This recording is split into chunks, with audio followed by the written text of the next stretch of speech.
Hi,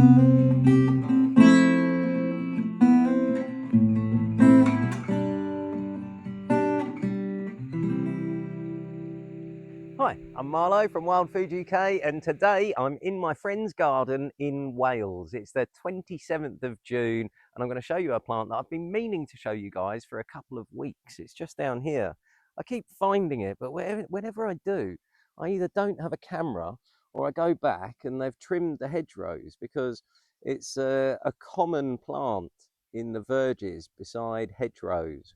Looks like a giant dandelion, like you see there when it's gone to seed. If you think you found a giant dandelion, though, you probably haven't. You've probably found this.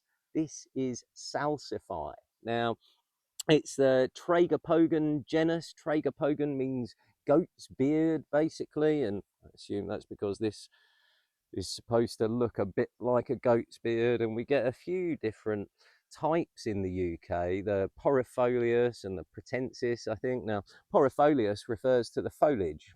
It means leek-like.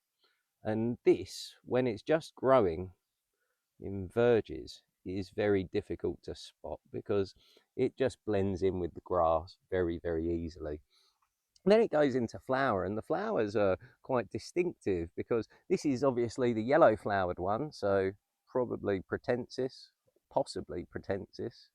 There's a pinky purpley flowered one as well.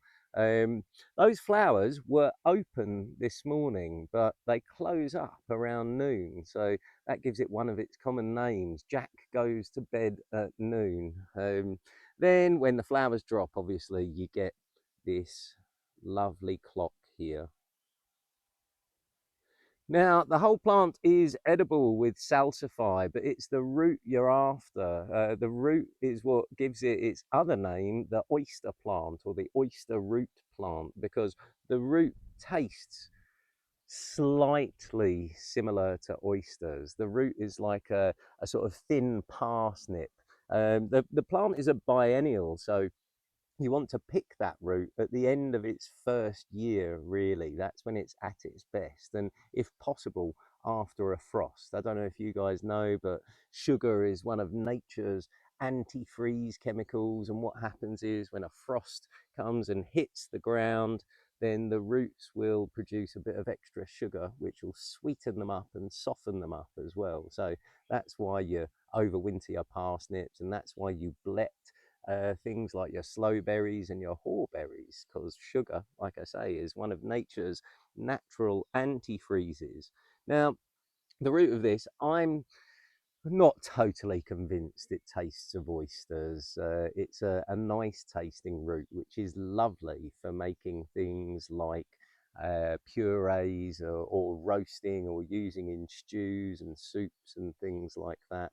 I'll drop in a photo of the root now so you can see what you'd get if you were to dig this plant up at the right time in the autumn of its first year. There you go. You can see that reasonably chunky root there. It is tasty, and it's something that I do use and enjoy eating, like I say, mainly for making purees. Personally, I think the root tastes a little bit more like artichoke, which is still obviously a lovely flavour. Just be aware, guys, you're not supposed to dig up roots from common land, so if you find this in the wild, then really you shouldn't be digging it up. But you can take these seeds home, try and grow some for yourself, and then if it's in your garden, there's no problem at all. One last thing, it does get a few mentions in herbal medicine. One of the things it gets mentioned for is fighting off baldness or hair loss. So from my point of view, that's a good reason to eat it. If you want to find out more, go to wildfooduk.com.